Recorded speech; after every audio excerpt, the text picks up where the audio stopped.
صحت مند ہیں اور بہت سے حکیموں کے مشورے اور ڈاکٹروں کے مشوروں کے بغیر ایک ایک چیز کھاتے ہیں مگر پھر بھی پورے سال کھانستے رہتے ہیں. یہ اللہ کی تقدیر ہے، اللہ کا نظام ہے، اللہ کا بنایا ہوا قانون ہے. اور یہ بتانے کے لیے کہ بادشاہ اور حاکم میں ہوں، تم نہیں ہو. میں اور آپ جب یہ سمجھتے ہیں نا کہ حاکم میں ہوں، میں جو چاہوں گا ہوگا، پھر معاملہ آتا ہے خراب، پھر پریشانی بھی ہوتی ہے. جب ایک کی حکومت ہو اور اس کی مرضی سے حکومت نہ چلے تو حاکم تو پھر غصہ آئے گا نہیں آئے گا. اور جب ایک کو پتا بھائی میں یہاں ملازم ہوں، مجھ پر حکومت کرنے والے کوئی اور ہیں، چلے گی ان کی، میری نہیں چلے گی. یہاں پہ ہزاروں نعمتیں بھی تو اللہ نے دی، ان کی طرف توجہ نہیں ہے. یہ مرض جو ہے نا، یہ مرض، شادی تو نوجوان کریے تو 1 لاکھوں میں ایک آ گیا جس کو یہ غم ہے کہ میری شادی کیوں نہیں ہو رہی. یہ تو ایک اتفاقی، ورنہ نوجوانوں کو یہ غم نہیں ہے کیونکہ ان کو پتہ نہیں ہوگی تو بھی بہت سارے راستے ہیں نوجوانوں کے پاس حرام خواہشات پوری کرنے کے. یہ غم پرانے زمانے کے نوجوانوں کو ہوا کرتا تھا، آج کل نہیں ہوتا. اور یہ غم بڑے عفیف اور پاکدامن لوگوں کو ہوتا ہے کہ شادی نہیں ہوگی. یہ بھی آپ کو بتا دوں، کسی کو غم ہے نا میری شادی نہیں ہو رہی ہے، اس کے پاکدامن اور نیک ہونے کی علامت ہے. ورنہ عام طور پہ نوجوان اس کو یہ غم ہوتا ہے کہ ابھی اتنی جلدی کی ہو گئی، اس کو یہ غم ہوتا ہے کیونکہ وہ پھر بیوی اتنی آزادی نہیں چھوڑتی جتنے پہلے آزاد ہوتے ہیں نا. بیوی آنے کے بعد تھوڑا سا آدمی پابند. ابا کو تو نہیں بتانا پڑتا کہ رات کہاں کا کہاں، بیوی کو تو پوری رپورٹیں پیش کرنی پڑتی ہیں. وہ تو ایک ایک چیز پہ نظر رکھتی ہے، موبائل بھی دیکھ رہی ہوگی کتنی لمبی بات کہاں ہو رہی ہے. تو دیکھو میرے بھائی، جب انسان اپنے آپ کو کسی چیز کا مستحق اور حقدار سمجھے گا، پھر وہ چیز نہ ملے تو پریشان ہوگا.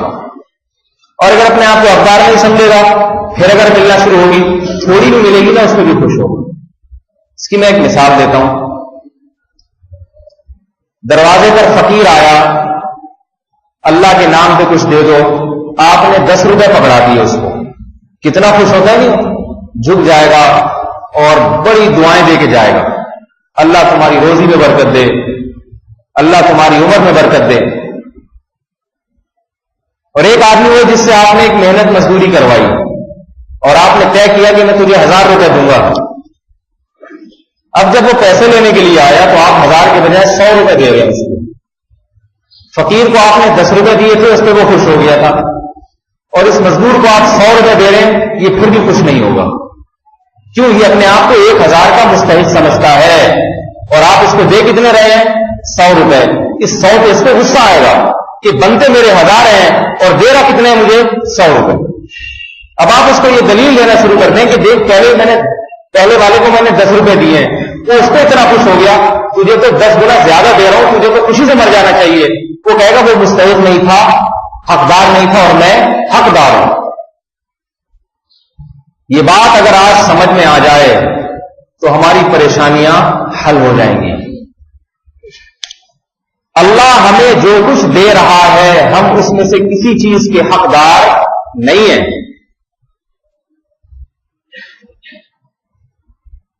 دیکھو ہماری جو ضرورت ہے نا، ضرورت ہے، وہ ضرورت اتنی ہے جتنی ایک پرندے کی ضرورت ہوتی ہے. رسول اللہ صلی اللہ علیہ وسلم نے ارشاد فرمایا، اگر تم اللہ پہ توکل کرو گے، لرزقتم کما ترزق الطیر تغدو خماصا وتروح بطانا. فرمایا اگر تم اللہ پہ اعتماد کرو گے، ایسے رزق ملے گا جیسے پرندوں کو ملتا ہے. صبح بھوکے پیٹ جاتے ہیں اور شام کو بھرے ہوئے پیٹ آتے ہیں، اور اپنا بھی اپنے بچوں کی روزی کا بھی انتظام ان کے پاس ہوتا ہے. پرندے کو کیا چاہیے؟ پیٹ بھرا ہوا ہونا چاہیے، بچوں کا بھی اپنا بھی، اور رہائش کے لیے جگہ ہونی چاہیے کوئی، جسے گھونسلہ کہا جاتا ہے. انسان کی زندگی کے لیے ضروری صرف اتنا ہے کہ اس کو 2 وقت گندم کی روٹی پیٹ بھر کے مل جائے. سمجھ میں آ رہی ہے بات؟ اور رات کو نیند کے لیے ایسی جگہ مل جائے جہاں پرسکون نیند سو سکے، وہ آرام کر سکے، ہوا کا انتظام ہو، مچھروں سے حفاظت کا انتظام ہو، کیڑے مکوڑوں سے حفاظت کا انتظام ہو، ایسی جگہ مل جائے اس پوری روئے زمین پر. محمد صلی اللہ علیہ وسلم نے فرمایا جس کو یہ نعمت مل گئی گویا پوری دنیا کی دولت سمیت ہی اللہ نے اس کو دے دی ہے. باقی سب غریبی ہے، اضافی ہے. غریبی تو سمجھتے ہیں نا، سب اضافی ہے. باقی دوڑ ہے ایک دوسرے کو دیکھ دیکھ کے آگے نکلنے کا شوق. ضرورت نہیں ہے ہماری یہ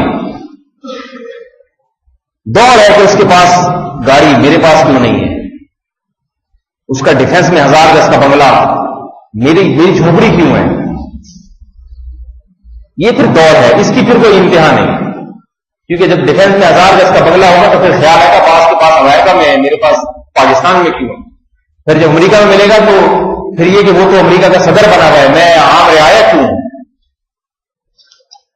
اس کی پھر کوئی انتہا نہیں ہے. ایک نہ ایک وقت میں کے بعد خواہشات کو بریک لگانی پڑے گی. ہمارے شیخ حضرت مفتی رشید احمد صاحب رحمہ اللہ تعالی سے کسی نے سوال کیا کہ حضرت آپ یہ کہتے ہیں کہ یہ بینک کی ملازمت حرام ہے، تو یہ سارے بینک جو سودی بینک ہیں ان کے ملازمین اگر یہ ملازمتیں چھوڑ دیں گے تو کہاں جائیں گے بیچارے. سوال سمجھ میں آ رہا ہے؟ یہ اس کو دل میں اتار لیں سوال اور جواب کو. سوال یہ کہ اتنے سارے چھوڑ دیں گے تو کہاں جائیں گے، کیسے کھائیں گے، کیسے کمائیں گے. تو ہمارے حضرت نے جواب دیا کہ ریڑھی لگائیں، آم بیچیں، تربوز بیچیں، آلو پیاز بیچیں. ممکن ہے یہ جواب سن کے بہت سے لوگ بے ہوش ہو جائے گی، یہ کیسا احمقانہ جواب ہے. کیوں آلو بیچیں بھائی؟ وہ اس کی شخصیت کے خلاف ہے آلو بیچنا، ٹماٹر بیچنا، پیاز بیچنا. فرمائے یہ جو آلو پیاز بیچتے ہیں یہ انسان نہیں ہے کیا؟ بتاؤ میرے بھائی، ان کو کیا برین ہیمریج ہو جاتا ہے کیا؟ ان کی صحتیں ہم سے خراب ہوتی ہیں کیا؟ بتائیں میرے بھائی. نہیں آ رہی بات سمجھ؟ انہیں کیا نمونیا ہوتا ہے، پیلیا ہو جاتا ہے، یرقان ہو جاتا ہے آلو پیاز بیچنے سے؟ کیا ہوگا؟ تھوڑی محنت زیادہ کرتے ہیں اور معاشرے میں وہ عزت نہیں ہوتی جو پہلے عزت بینک میں کے مینیجر بن کے ہو رہی تھی. یہی ہوتا ہے نا، عزت میں تھوڑی کمی. ایک بینک مینیجر تھا، اس کی عزت کچھ اور، آلو پیاز ٹماٹر والے کی عزت تھوڑی کم ہو گئی، رکشے والے کی اور کم ہو گئی، اور جو بیچارہ موچی بنا ہوا اس کی اور کم ہو گئی. کیا خیال ہے؟ ضرورتیں آلو پیاز ٹماٹر بیچنے والے کی بھی پوری ہو جاتی ہیں، تبھی تو اگلے دن دوبارہ ریڑھی لگا کے کھڑا ہوتا ہے. اس کو پتا ہے اس کاروبار کی میری ضرورت پوری ہو رہی ہے، میرا پیٹ بھر جاتا ہے اور میرے بچوں کا پیٹ بھر جاتا ہے. رکشا چلانے والے کو پتا ہے کہ یہ رکشا مجھے اتنا کما کے دے دیتا ہے کہ میرا پیٹ، میرے بچوں کا پیٹ بھر جاتا ہے. اسی لیے تو وہ چلا رہے، اگلے دن بھی لے کے نکلتا ہے. وہ آگے بات رہ جاتی ہے عزت کی اور عیاشیوں کی. جب بینک مینیجر تھے تو ایک بہت لمبی چوڑی 20 لاکھ کی کرولا تھی، وہ اب رکشے میں تبدیل ہو گئی ہے. لوگ کیا کہیں گے؟ یہاں ایک بات ہے سمجھنے کی. جو اس دنیا کو مسافر خانہ سمجھتا ہے کہ یہ رہنے کی جگہ نہیں ہے، وہ ان چیزوں کی پرواہ نہیں کرتے. باہر میں جائے لوگ کہتے رہے، کہنے والے وہ بھی تھوڑے دن میں مر جائیں گے، اور جس کو کہا جا رہا ہے وہ بھی تھوڑے دن میں مر جائے گا. سفر ختم ہو جائے گا، نہ کہنے والوں کا پتا اور نہ جن کو کہا جا رہا ہے ان کا پتا. قبرستان میں جا کے پتا چلتا ہے یہ 18 لاکھ کی یہ قبر، جن کے یہ صاحب 18 لاکھ کی کروڑوں میں گھومتے تھے اور یہ رکشا چلاتے تھے. قبرستان میں ایسا کوئی فرق ہے؟ بولو بھائی. جائیں یہ سخی حسن کا اتنا بڑا قبرستان کہ یہ خبر دیکھ کے لگ رہا ہے یہ کروڑا والے آدمی کی ہو سکتی ہے. کچھ نہیں پتا چلتا بھائی، سب برابر. ٹویوٹا کروڑا بھی، رکشا بھی، سارے ایک ہی جیسے. جتنے کیڑے ایک بریگیڈیئر کی لاش پہ ہوتے ہیں اتنی ایک چپراسی کی لاش پہ بھی اتنے ہی کیڑے ہوتے ہیں. میں یہ نہیں کہہ رہا جو ہے عزت اس کو گوا دیں یا معاشرے میں اپنی عزت نہ کروائیں. جتنی مل رہی ہے ٹھیک ہے، نہیں ملے تو بھی ٹھیک ہے. کیا خیال؟ پیسہ کمائیں، مل جائے ٹھیک ہے، نہیں ملے بولو بھائی. ایسا نہیں، اس بولنے سے کچھ بھی نہیں ہوگا انشاءاللہ. ٹھیک ہے، یہ آپ سمجھے یار ٹھیک ہے کا مطلب اچھا فرشتہ کہہ کے چلا جائے، یہ اس پہ خوش اب ٹھیک کسی پہ ٹھیک. دنیا سے محبت، دنیا کی محبت رأس کل خطیئۃ، حدیث میں آتا ہے ہر برائی کی جڑ ہے، ہر برائی کی جڑ. لا تحب الدنیا فتمسکم النار، فرمایا دنیا سے محبت نہ کرو تمہیں جہنم کی آگ چھو لے گی. فرعون نے دنیا سے محبت کی، جو موسیٰ کلیم اللہ کے معجزات دیکھ کر بھی ایمان نہ لایا، اس پہ بھی اپنی ذلت نظر آ رہی تھی. میں نے حکومت چھوڑ دی تو میں رعایا میں داخل ہو جاؤں گا، موسیٰ بڑے ہو جائیں گے. نمرود میں حکومت نظر آئی کہ میری عزت نہ کم ہو جائے، موسیٰ اور جو ہے نا ابراہیم کو میں مان لوں، یہ کیسے ہو سکتا ہے؟ ابو جہل جو قوم کا سردار تھا، قرآن جگہ جگہ کہتا ہے، جگہ جگہ ابو جہل ابو لہب کے بارے میں اور بڑے بڑے سرداروں کے بارے میں کہ ان کو محمد صلی اللہ علیہ وسلم کے ہاتھ پہ بیعت کرتے ہوئے آر آتی ہے کہ ایک امی جس کو لکھنا پڑھنا نہیں آتا، غریب باپ کا غریب بیٹا، ہم قوم کے مالدار اس کے ہاتھ پہ بیعت کر کے اپنی عزت کیسے خراب کر دیں؟ اب بچی ان کی کوئی عزت بتاؤ میرے بھائی؟ آج سے 10 سال پہلے کبھی پتا ہوتا کہ کون کرولا میں گھومتا تھا اور کون رکشے میں گھومتا تھا؟ دنیا کو مسافر خانہ سمجھو، مسافر خانہ، تو ہر پریشانی سے نمٹنا، اسے برداشت کرنا آسان ہو جائے گا۔ وَيْلٌ لِّكُلِّ هُمَزَةٍ لُّمَزَةٍ الَّذِي جَمَعَ مَالًا وَعَدَّدَهُ۔ قرآن کیا کہتا ہے؟ تباہی ہے، بربادی ہے لوگوں کے لیے جو مال جمع کر کے گنتے رہتے ہیں، يَحْسَبُ أَنَّ مَالَهُ أَخْلَدَهُ، یہ سمجھتے ہیں کہ میرا مال ہمیشہ میرے ساتھ رہے گا۔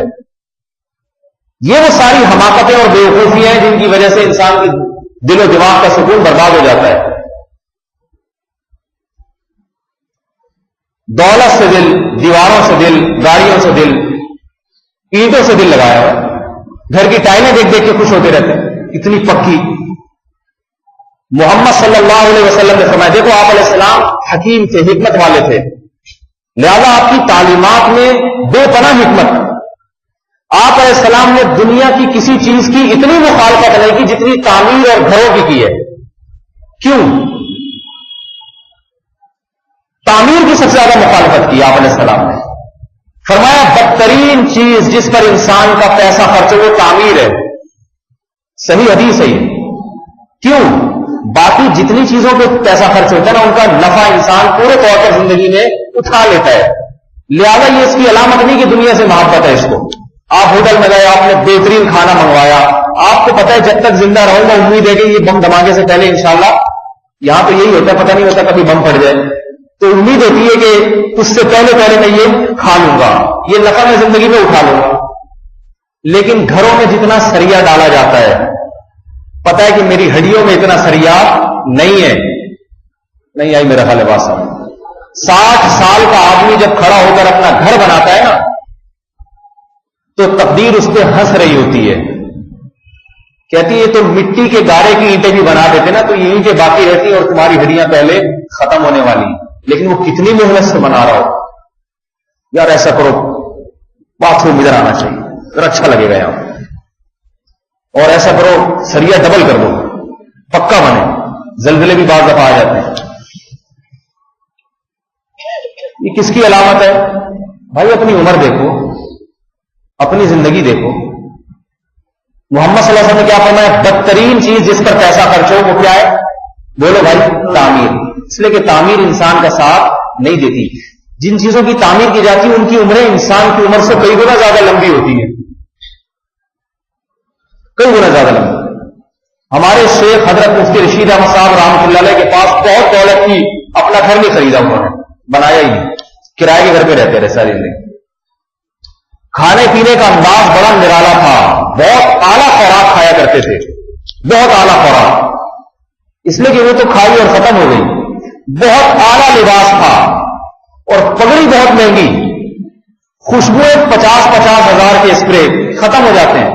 گھر اپنا نہیں بنایا، سمجھ میں آ رہی ہے بھائی بات؟ کرائے کے گھر نہیں بنایا، وہ نکلنا ہے، یہاں سے نکلنا ہے، رہنے کے لیے جگہ چاہیے، وہ کرائے کے گھر پہ بھی بولو بھائی مل جاتی ہے۔ لوگ کہتے ہیں نہیں کرائے کے گھر پہ بڑی پرابلمس ہوتی ہیں، مالک مکان بعض دفعہ نکال بھی دیتا ہے، تو کتنی دفعہ نکالے گا؟ نکال دے، کسی اور سے کرایہ وہاں جا کے سامان لے کے چلے جاؤ، ہر ایک نکالتا تھوڑی رہے گا۔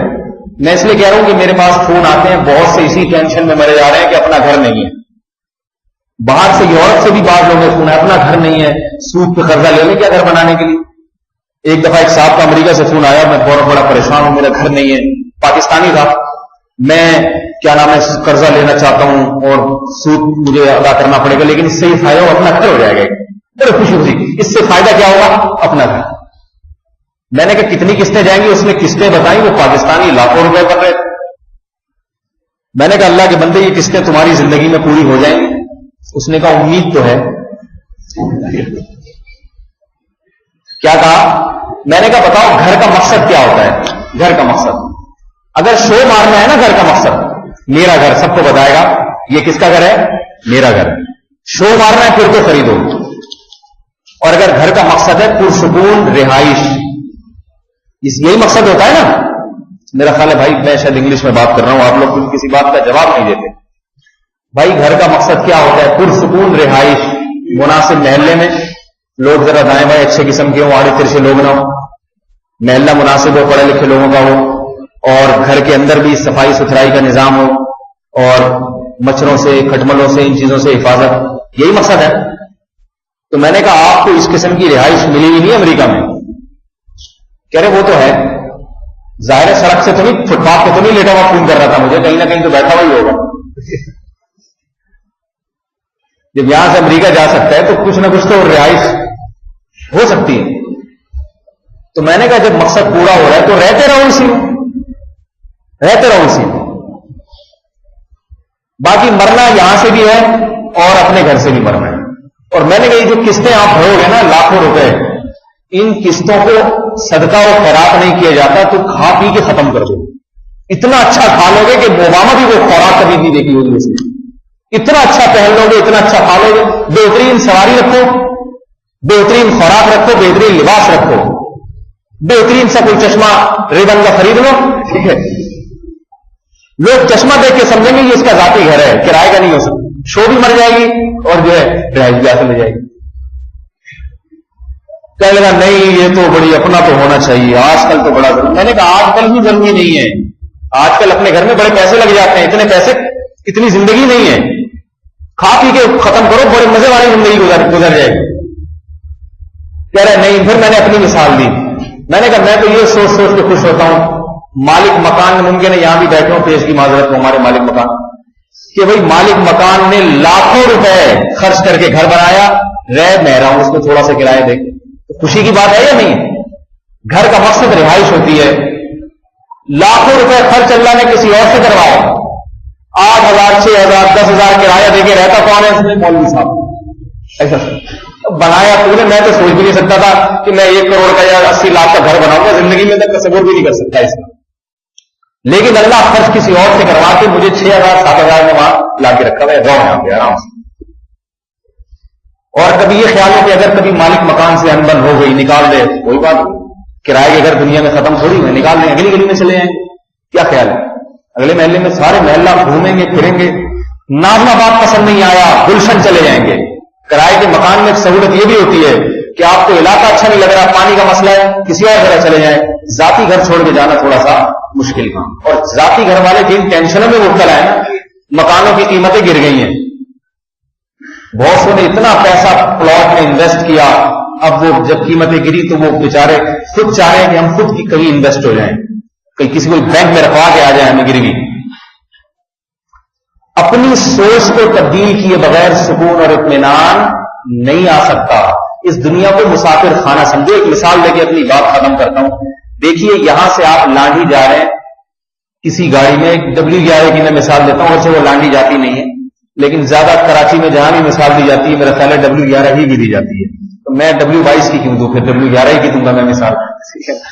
تو W11 میں آپ جا رہے ہیں، یہاں سے آپ کا بٹوا چھن گیا تھا، آپ تھے تو کھاتے پیتے آدمی، لانڈی میں آپ کا گھر ہے، رہائش ہے، بٹوا چھن گیا، لہٰذا نہ آپ کے پاس ٹیکسی کے پیسے نہ رستے کے پیسے. آپ نے کیا کیا؟ چلو جی مجبوری ہے، W11 میں سوار ہو گیا. اب کوشش تو ہوگی کہ سیٹ مل جائے، لیکن نہیں ملی، آپ کھڑے کھڑے جا رہے ہیں. اب اگر آپ کو خودکشی کے خیالات آنا شروع ہو جائیں، ہائے یہ کیا ہو گیا میرے سے. آپ کو پتا ہے کہ لانڈی میں جب اتروں گا تو میرا بچہ میری گاڑی لے کر آیا ہوا ہوگا اور بڑے آرام سے گھر جا کے میں رہوں گا. یہ سب باتیں معلوم ہیں، لیکن آپ اسی کو یہ لٹک کے سفر کر رہا ہوں، ہائے میری عزت نہیں، لوگ کیا سمجھیں گے، پتہ نہیں اس کی ملازمت بھی ہے یا نہیں ہے، اور یہ جو سیٹوں پہ بیٹھے ہوئے ہیں کیسی عزت، کیسی عزت. کتنے سکون سے ان کی زندگی گزر رہی ہے، کتنے سکون سے ان کا سفر گزر رہا ہے، اور میری عزت بھی نہیں. جو آئے گا دیکھے گا یار اس کے پاس تو اتنا پیسہ نہیں ہے کہ یہ رکشا کر کے چلا جاتا، ہائے ہوئے کر کے ٹھا کر کے گولی مار کے مر گئے وہاں. بیوقوفی حماقت ہے یا نہیں؟ جو عقل مند ہوگا اس کو ذرا بھی ٹینشن نہیں ہوگی. کیوں؟